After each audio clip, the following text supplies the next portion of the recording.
Bendecido sea el nombre del Señor. En primer lugar, vamos a meditar todos juntos en el Evangelio según San Mateo. En el Evangelio según San Mateo, capítulo 5, capítulo 6 y capítulo 7, que es lo que vamos a leer, capítulo 7 hoy, Adonai, se encuentra un sermón de los grandes que Dios dio, en que todos los que Jesús dio se puede decir que eran grandes y maravillosos, que es el Sermón del Monte. Este sermón tiene, repito, 3 capítulos, capítulo 5, capítulo 6 y capítulo 7. Pero, en que era un sermón, pero había sesiones en el sermón, fragmentos en el sermón distintos. Vamos a ver si me explico yo. En la casa que vivo yo es un piso con 3 habitaciones. Es un solo piso, pero tiene 3 habitaciones. En una duerme mi madre, en otra duerme mi esposa y en otra es para los invitados cuando viene alguno de fuera. Es un solo piso, ¿verdad? Pero son 3 habitaciones. Y a veces tú, que no lo sabes, cuando hablas del piso, no especificas de qué habitación hablas. O sea, no te puedo apuntar con el dedo, porque hablas del piso. No hablas nada incorrecto, pero no eres preciso. La tarea de un hombre que estudia la Escritura y la tarea de un hombre que quiere consagrar su vida al estudio de la palabra, sobre todo, ante todo, es saber clasificar. Y buscando el capítulo 7, yo pensaba algo, y estoy hasta un poco compungido, porque lo que pensaba yo no me atrevía yo a lanzarlo, y quería seguridad. Y he buscado unos teólogos, unos libros, buscándolo yo, ya con el pensamiento que yo ya tenía. Y parece que me han oído, porque opinan igual. Y entonces, haberme respaldado por ellos, pues eso me ha animado a lanzarme. El capítulo 7, hermanos, es la conclusión del Sermón del Monte.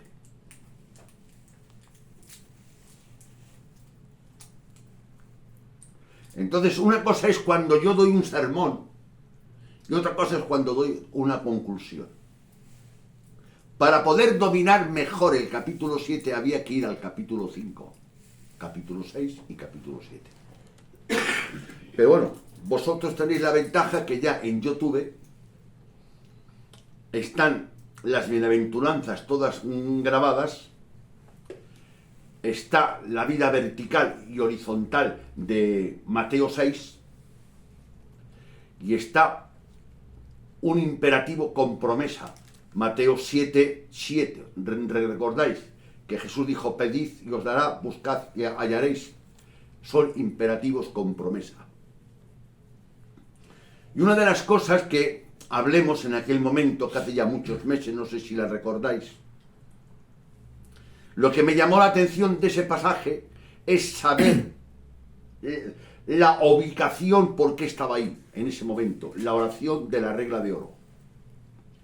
Es que cuando Jesús estaba enseñando a Adonai las exigencias del reino de Dios, eran tan altas, eran tan grandes, eran tan fuertes, que los que le escuchaban se amedrentaban, se compujían y se veían incompetentes de poderla realizar. Y Dios en su gracia viene usando gracia, misericordia y condescendencia y les dice: pedid, buscad y llamad. Y para recalcar dice: y el que pide, recibe, y el que busca, halla, y el que llama se le abrirá. La capacidad, la fuerza que necesita para practicar lo que yo te enseño. Amén. Es imposible practicar la palabra de Dios sin no tener una comunión íntima con Dios. La comunión íntima con Dios es la que te capacita para poder llevar fruto. Pero a veces nosotros con buena intención, Quique, con buena intención, queremos practicar la palabra de Dios sin tener esa comunión con Dios. Y tus gastos deben ir en consonancia con tus ingresos. Y tus ingresos de comunión son insuficientes. Hoy y mañana y pasado.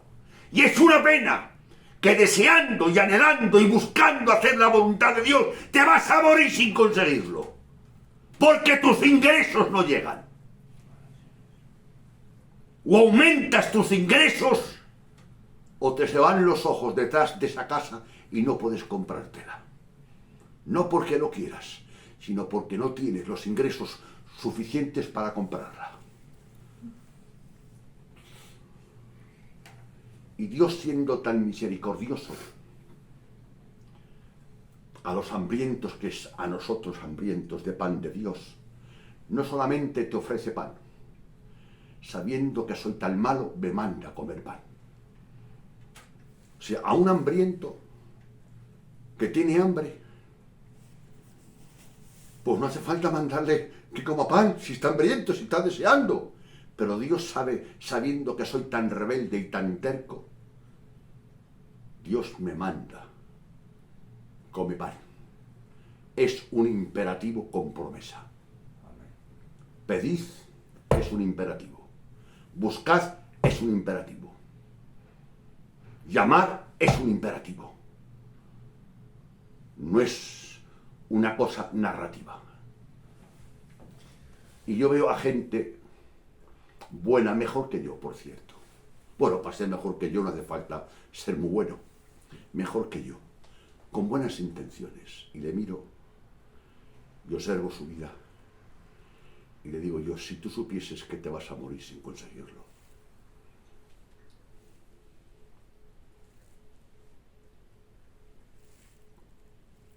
Pero nadie se atreve a decírtelo. Y pasan los años y no lo consigues. Y tú buscas el porqué y el motivo. Y es muy sencillo. No sé a dónde irá para hoy.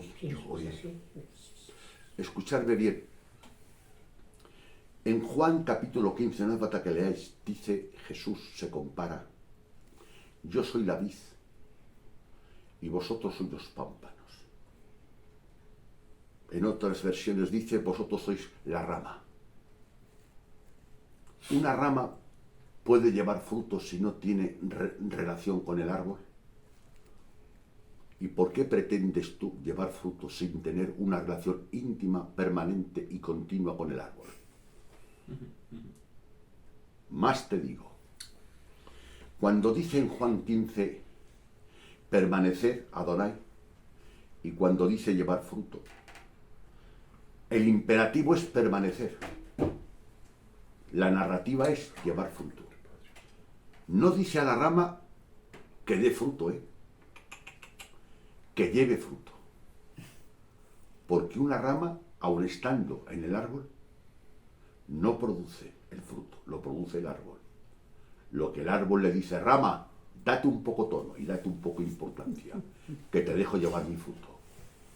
Pero el fruto que da la rama, no lo da la rama, lo lleva la rama.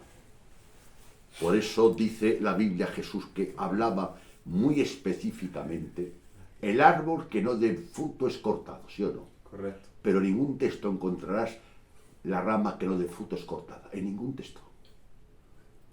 La rama, aun la rama que lleva mucho fruto, no da fruto, lleva fruto. Lee el texto, en tu casa lo lees, y no verás que le dice que den fruto. ¿Por qué? Porque Dios te dice, eres tan inútil que ni estando en mis entrañas eres capaz de dar fruto. Pero ya que no eres capaz de dar fruto, te voy a capacitar para que lleves fruto. Aleluya. Gloria a Dios. Ni orando, ni buscando, ni ayunando, ni aclamando día y noche a Dios, puedo quitarme la naturaleza adámica caída y la tendencia al mal. Y Dios lo sabe, o no lo sabe Dios todo eso. Y Dios me ha dicho, ni conmigo, ni estando en mí, eres capaz de dar fruto, machaco. Pero tranquilo, estate en mí, y en que no eres capaz de dar fruto, yo, en mi condescendencia, voy a permitir que lleve fruto. Y llevar fruto es una cosa, y dar fruto es otra, ¿sí o no? ¿De acuerdo?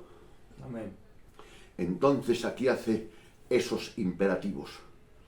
Otra cosa que Dios me iluminó hace tiempo,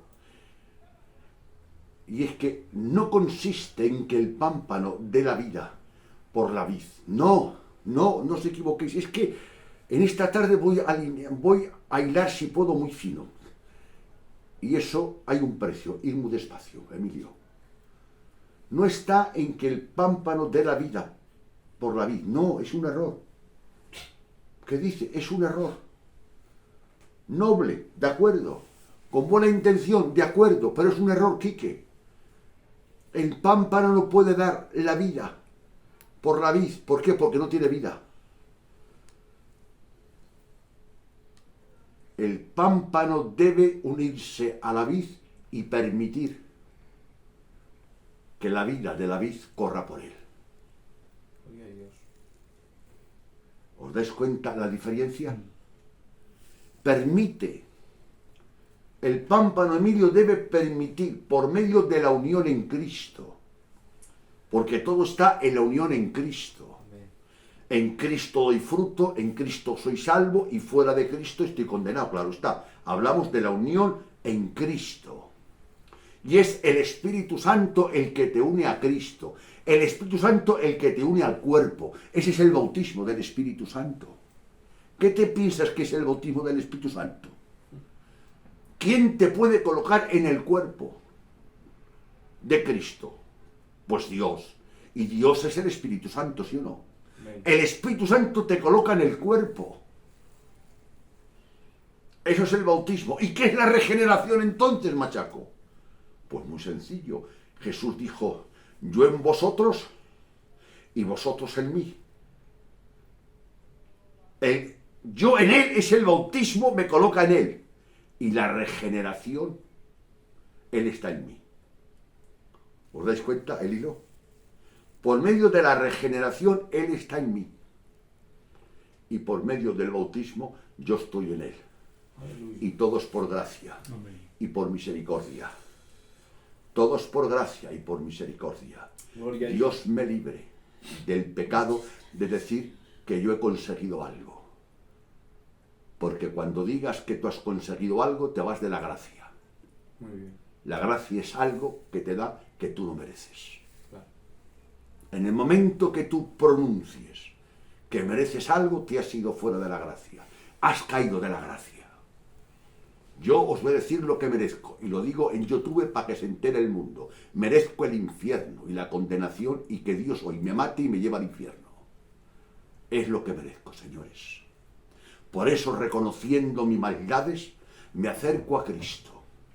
Creo en Jesucristo, el Hijo de Dios que ha muerto por mis pecados. Me arrepiento y pido que la gracia de Dios me ayude y me capacite y me transforme.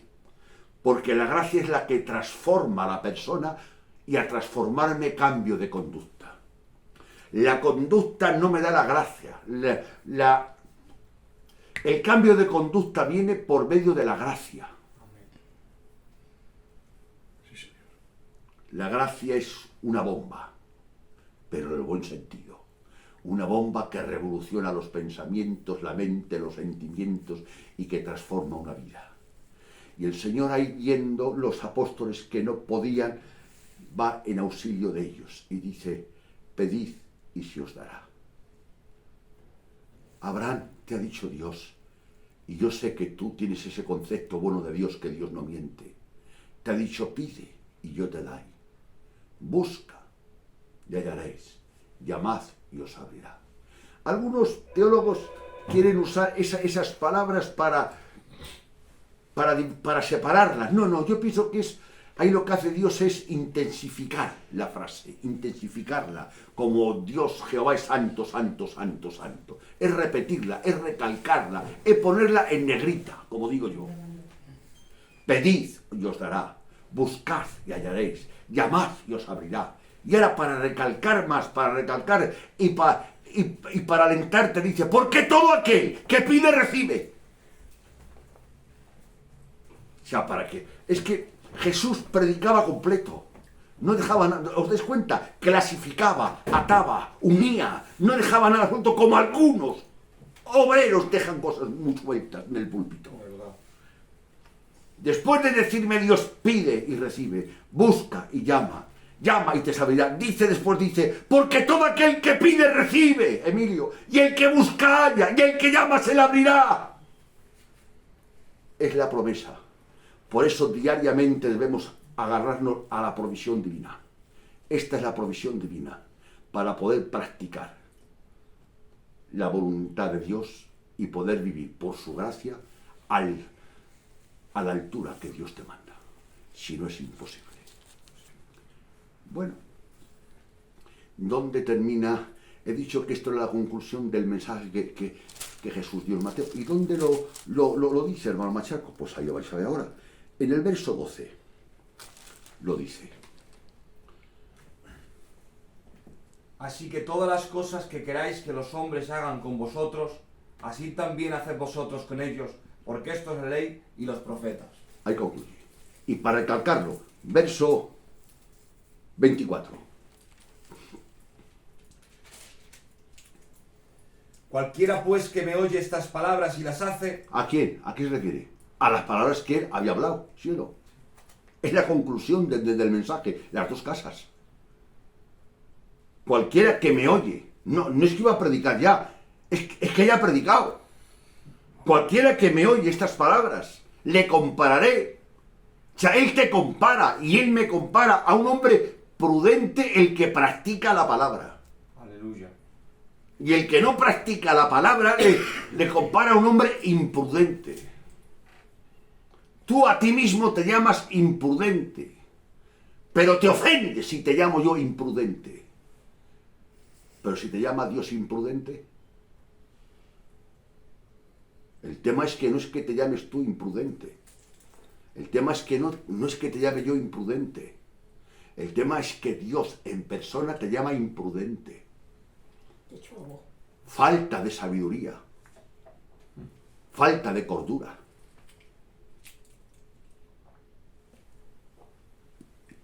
Y ahora, después de el 7 que hemos dicho que Dios te da fuerzas para practicar lo que, ahora dice, entrad por la puerta estrecha. Lo primero que vemos cuando vamos a una casa, ¿qué es lo primero que vemos? La puerta. Por ahí empieza el Señor. Y dice que es estrecha. O sea, desde el comienzo de la vida cristiana te dice Dios que es estrecha. Qué noble era evangelizando. Y yo te digo, cuando evangelices, hermano, no exijas, no mandes, que son nuevos y con los pobres. Pues Jesús dijo a los nuevos, entrad por la puerta estrecha. Y a mucha gente que le seguía, se detuvo, se dio la vuelta y dijo, el que quiera seguirme, coja su cruz y me siga. ¿Eso qué implicaba? Que el que no quiera que se vaya. Claro. Pues vaya manera de evangelizar que tienes. En vez de llamar a la gente, la echas. Eso fueron lo que observaron los apóstoles. Le dijeron los apóstoles, pocos son los que se salvan. Y Jesús les dice, ¿queréis iros vosotros también? En Juan capítulo 6. Date cuenta si Jesús sería un mal predicador, aparentemente, que en la alimentación de los 5.000, sin contar mujeres y niños, y en aquella época los judíos pensaban que tener muchos hijos era la bendición de Dios. O sea que no hacían nada por evitarlo. Entonces cualquier matrimonio judío tenía 7, 8, 10, 12, 14 hijos, entre hijos e hijas. Entonces se calcula, los grandes teólogos, que había como 15.000 personas o 18.000 personas. Pues ¿qué mensaje daría para quedar 12? Y de 12, uno era Judas. Y otro era Pedro, que negó a Cristo. Ya tenía que predicar mal, Porque yo pregunto, Adonai, si tú multiplicas de 15.000 personas, que va a ser 12, ¿qué cifra es? Eso hacía Jesús predicando. Jesús restaba, parece ser, que no multiplicaba. Pero los de hoy multiplican y no restan. Ahí lo dejo. Yo no me atrevo a pensar que los de hoy predican mejor que Jesús. Lo siento. Ahora busca el motivo por qué Jesús predicando restaba y tú predicando sumas. Entrad por la puerta estrecha. No os preocupéis que no voy a entrar tampoco ahí, porque sabéis ya que ya lo he predicado. Entrar por la puerta estrecha. Pero dice una palabra, muchos. La palabra muchos entran por la puerta ancha, no estrecha. Y dice otra palabra,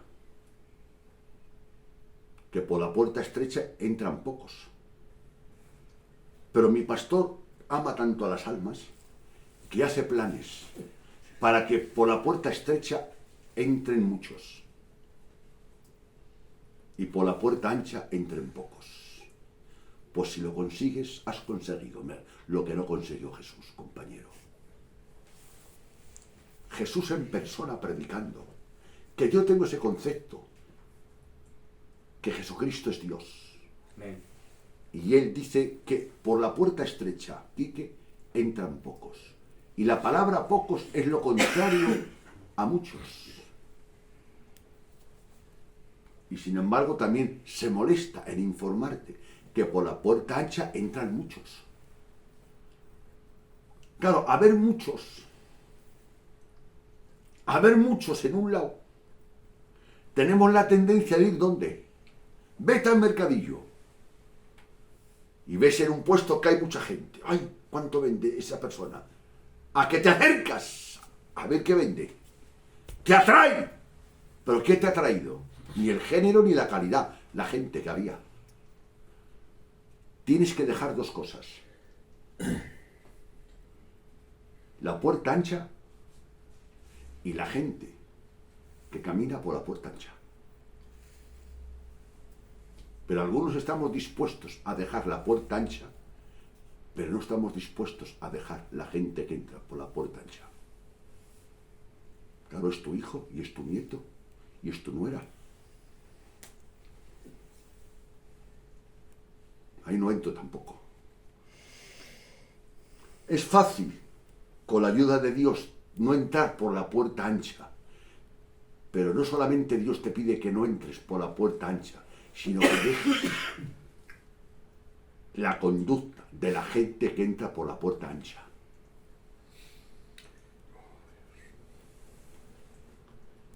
Dos personas no hay espacio por la puerta estrecha para que entren. Tú, yo y tú no entráis. Uno de los dos se queda en la calle. Por eso cuesta. Y dice el Señor en Lucas, y muchos intentarán entrar y no podrán. No es que no quieran, es que no pueden. Porque yo no estoy dispuesto a dejar a este. Ahí podíamos entrar. Bien, dejemos. Seguimos, porque todavía no hemos llegado. Y creo que según voy, no entro en el mensaje de hoy. Lo que iba a predicar hoy no entro. Porque ya llevo con la introducción bastante tiempo. Pero bueno. Después de entrar por la puerta estrecha, dice que hay un camino angosto. La evidencia que yo debo observar, Quique, si tú has entrado por la puerta estrecha, es esta. Si andas por el camino estrecho, hijo, eso es la señal que has entrado por la puerta estrecha. Pero si andas por el camino ancho, eso es la señal que no has entrado por la puerta estrecha. Porque a la puerta estrecha le pertenece el camino estrecho y a la puerta ancha le pertenece el camino ancho. Ya vemos muchas personas que decimos que hemos entrado por la puerta estrecha y nos ve la gente andar por el camino ancho. La evidencia, la prueba, la garantía, el argumento que tengo o que tienes o que tenemos para convencer que hemos entrado por la puerta estrecha es que andemos y caminemos por el camino estrecho. Si no andas por el camino estrecho, en que estés pasado por las aguas, estés tomando el pacto, y seas el diácono de la iglesia o el candidato, no has entrado por la puerta estrecha. Y yo, para no ejemplificarlo, lo digo con palabras de Jesús. Jesús dijo, yo soy la puerta. ¿No dijo eso el Señor? Esa analogía la interpreta Jesús. Como la interpreta Jesús, no hace falta que la interprete yo. Jesucristo en Juan capítulo 10 dice, yo soy la puerta. El que por mí entrare. O sea que la puerta es Cristo. Entrar por la puerta. Ah, y Jesús es el camino. Jesús dijo, yo soy el camino. Pero dejamos ese mensaje porque no es el nuestro. Te digo, estamos dando una visión panorámica de lo que hemos dado. Ahora entramos en los falsos profetas. Si notáis, en el capítulo 7 nos habla de puerta estrecha, de puerta ancha, de camino ancho, de camino estrecho, de falsos profetas, de fruto bueno, de fruto malo, del cimiento en la roca, del cimiento en la arena. ¿Os dais cuenta los contrastes que hay ahí? Blanco, negro, negro, blanco, negro, blanco, blanco, negro. Gris no hay nada. Porque Dios predicaba verdades absolutas. Amén. Por eso no hay gris. Es blanco y negro. Acá había dos casas, no tres, dos. Bueno, hermano, este no es tan buen hermano, no está en la roca, pero tampoco está en la arena. O sea, que haces una casa nueva, tú. Según la Biblia, hay dos casas. La que está en la arena y la que está en la roca. O estás en la roca o estás en la arena. No, yo no soy tan bueno para decir que estoy en la roca, pero tampoco soy tan malo para decir que estoy en la arena. O sea, que tú quieres que fabriquemos una tercera casa. ¿No os dais cuenta? Yo es verdad que no entro por la puerta estrecha, pero tampoco entro por la puerta ancha. Pues aquí hay dos puertas, no hay tres. ¿Qué hacemos? ¿Fabricamos otra puerta? Y luego surge la pregunta, ¿y a qué mete el Señor aquí los falsos profetas? En eso. ¿Qué tiene que ver eso? Porque yo pienso, humanamente hay gente que cuando va a decorar su casa manda a un decorador, porque es inteligente y todo, el color, las cortinas, la mesa, todo hace que guarde armonía. Y creo que Jesús, predicando, decoraba las cosas. Es que los falsos profetas predicando no tienen puerta estrecha, ni camino estrecho. Los falsos profetas predicando te hacen sentir cómodo,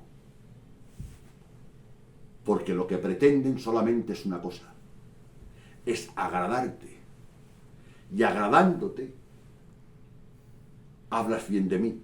No pretendo agradarte a ti, lo que pretendo es conseguir que hables bien de mí. Y la única manera que puedo conseguir que hables bien de mí es la primera, es intentar agradarte, Quique. Y cuando he conseguido agradarte, he conseguido que tú comiences a hablar bien de mí. Por eso cuando dice que los hombres quieren agradar, no, hombre, los hombres no quieren agradar a los hombres, se quieren agradar a sí mismo. Pero la manera que yo me puedo agradar a mí mismo es que por medio de mi conducta y de tratar, Emilio, ponerte a ti contento y que el concepto que tengas de mí sea alto para que tú me alabes a mí. Porque en realidad no busco que alabes a Dios. Y hay un montón de doctrina que dice todo lo que digamos y hablemos sea para su gloria. Alabanzas al Todopoderoso. Amén. Por eso hay una palabra que no la voy a citar, no leer. ¡Ay, cuando los hombres hablen bien de vosotros! ¿Habéis leído en Lucas esa palabra? Porque así hablaban de los falsos profetas. Claro, si hay un predicador que me da una paliza hoy y que me da otra mañana, y hay otro que viene, Dios está contigo, Dios te ama, Dios tiene planes para ti. El falso profeta no es solamente, dice que viene, ¿cómo viene? Vestido de oveja. Si viene vestido de oveja, no creas que va a dar una doctrina falsa visible, para que todo el mundo la captemos. Es la sutileza del falso profeta. Le captas no por lo que dice, sino por lo que no dice. Gloria a Dios. Cuidado con la frase que he dicho ahora mismo, ¿eh? Sí. Al falso profeta le captas, le detectas, no por lo que dice, sino por lo que no dice. Que buscas en su mensaje, donde atornilla y ves que no atornilla nunca. Ves que no demanda nunca. Ves que no confronta a la gente con la palabra. En que no lo haga con mala fe. Vamos a hacerle ese cable. Que lo haga por ignorancia, ¿de acuerdo? Habrá gente que meta la pata con mala fe y habrá gente que meta la pata por ignorancia. Cabe esa posibilidad. Y entonces, ¿pero a qué me viene esto? Porque esos falsos profetas son los que te impiden entrar por la puerta estrecha. Esos. Y esos falsos profetas son lo que te impiden coger el camino estrecho. ¿De acuerdo? Ahora entramos donde debíamos entrar. Pero bueno, lo leeremos. Mateo, el mensaje. Mateo, capítulo 7, verso 21. No todo el que me dice Señor, Señor, entrará en el reino de los cielos, sino el que hace la voluntad de mi Padre que está en los cielos. De este versículo se ha sacado unas doctrinas muy erradas y muy malas, manipulando. Y yo voy a decir dónde está el fallo. ¿No ves? No importa lo que digas ni lo que creas, importa lo que hagas. Pues el otro día mi yerno tuvo la amabilidad de ponerme un vídeo de un hombre ateo que tiene una conducta irreprensible. Y le pregunté, pero no tío, no cree en Dios, es ateo. Y creédmelo que tiene mejor conducta que yo. Dios no critica, hermanos, a los que le llaman Señor, Señor. No los critica. El tema es que separan el versículo 21 del 22. Y uniéndolo los dos es cuando evitamos la confusión. No todo el que me dice Señor, Señor entrará en el reino de los cielos, sino el que hace la voluntad de mi Padre que está en los cielos. El que hace la voluntad de mi Padre que está en los cielos. Si tú dices con tu boca y con tu mente que crees en Cristo, que tienes a Jesucristo como auténtico Hijo de Dios, y amas al Señor, y respetas al Señor, intentas con la ayuda y la gracia de Dios de seguir a Cristo, y has nacido de nuevo, y sigues a Cristo, eres salvo. Pero si eres una bellísima persona y tienes un comportamiento intachable, horizontalmente intachable, pero no crees en Cristo, no puedes ser salvo. O sea, que tiene importancia lo que creo y lo que hago, las dos cosas. ¿De acuerdo? Y hay un montón de textos que podíamos leerlos en que no. Dice, nadie puede llamar Señor, Señor si no es por el Espíritu Santo. Y en el Evangelio según San Juan, el que cree en mí y el que no cree no es salvo. O sea, que habla de creer, muchas cosas. Claro, ahí cuando habla de creer, habla de una creencia genuina y auténtica. De una creencia que afecta a la mente, al corazón y a la voluntad. Porque la auténtica fe hipoteca mi conocimiento, hipoteca mi sentimiento e hipoteca mi voluntad. Y si la fe no ha hipotecado tu sentimiento, ni tu conocimiento, ni tu voluntad, no es fe salvadora. Pero ahí tampoco vamos a entrar. Y ahora lo que me preocupa es la palabra también. Y muchos me dirán en aquel día, Señor, Señor, ¿no profetizamos en tu nombre? Y en tu nombre echamos fuera demonio, y en tu nombre hicimos muchos milagros. Muchos. Cojo la palabra muchos, y esa palabra muchos, ¿dónde estaba? En la puerta. Muchos son los que entran por la puerta ancha. Muchos son los que entran por el camino ancho. ¿Os dais cuenta? Muchos. Y muchos. Me dirán. Ahí habla de actividades. No habla de obediencia. El objetivo es obedecer. Repito, el objetivo es obedecer. Yo pienso que Judas hizo algún milagro, porque cuando la comisión de los 12 estaba él y les dio autoridad, ¿sí o no? Y ciertos hombres. Saúl, entre los profetas, profetizó, ¿sí o no? Pero pensamos que no fue salvo. Y ahí no vamos a enumerar porque ya hay material para mostrarlo. Y ahora la contestación que Jesús dice. Y entonces les declara: nunca os conocí, apartaos de mí, hacedores de maldad. Nunca. Ahí se aplica al texto de Juan. Cuando dice, estaban con nosotros, se marcharon, pero es porque no eran de nosotros, dice. Porque no eran de nosotros, dice Juan.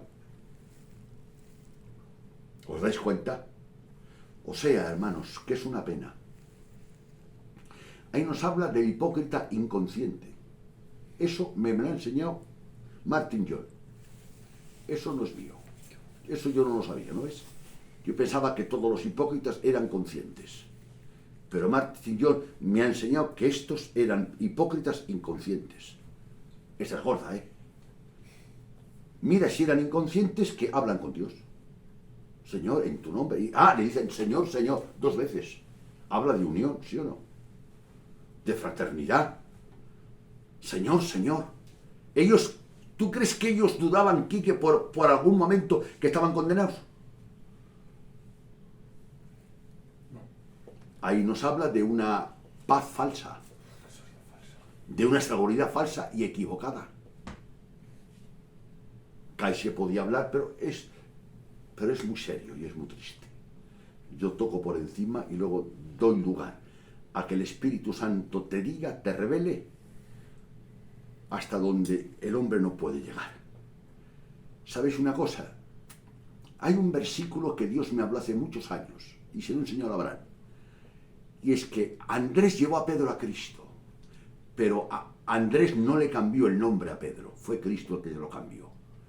Y yo te puedo llevar hasta cierto lugar y dejarte allí. Y que Dios se las entienda contigo y tú con Dios. Porque hay un cierto lugar que ya no puedo llegar yo. Pero donde yo no puedo llegar, Dios le sobra sabiduría, inteligencia, poder y gloria para llegar. Amén. Y algunos atrevidos llegamos donde no debíamos llegar. Ya ves qué confianza tenía Andrés con su hermano Pedro. Yo te llevo, y Pedro le dijo, ¿qué? Ven y ven. No le explico nada, pero hizo algo importante, hizo lo que tenía que hacer, llevarle donde Jesús, ¿sí o no? Y cuando le llevó donde Jesús, Jesús mirándolo vio. Y digamos que Jesús profetizó el futuro, lo que la gracia iba a hacer en Pedro. Lo que la gracia iba a hacer en Pedro. Jesús lo dijo. Pero ahí me indicó Dios algo a mí. ¿Te das cuenta cómo Andrés no intentó cambiar el nombre a Pedro? No. ¿Qué intentó? Llevarlo a Jesús. Tú habla de mí hasta donde puedas. Y quítate del medio y déjame a mí. Sí, Señor, porque tú eres más competente que yo, sabes más que yo y puedes más que yo. Bendito sea el nombre del Señor. Entonces, con esto termino. La desgracia más grande que me puede ocurrir a mí, y así no critico de nadie, hermanos. Yo, hermano Emilio, desde los 17 años voy al culto. No sé si desde ese día estoy convertido, no lo sé, porque es ahora y no lo sé si estoy convertido. Yo espero que sí, porque tantas cosas he fallado y he errado y me he equivocado. Que Dios me perdone y que me limpie en su gracia. Pero hay una cosa clara, hermanos. Lo más triste es que me tire, como llevo 53 años, y si vivo 7, 8 añicos más, que me tire 60 años en el culto, en 4 paredes, porque ahora hay 2 y 3 cultos a la semana. En mi época había 7 cultos y 5 o 6 vigilias. Todo el día estaba en el culto. Y que cuando me muera no me vaya al cielo, ni sea salvo. El propósito supremo es la gloria de Dios. Amén. Y el bien supremo es mi salvación para mí. Una cosa es el propósito supremo, es la gloria de Dios, ¿verdad? Abraham, ese es el propósito supremo, la gloria de Dios. Pero el beneficio supremo nuestro, ¿cuál es? La salvación. Que Dios nos ayude con estos a examinarnos y a pensar un poquito. Estos son palabras de la boca del Salvador, Amén. que es Jesús. Amén.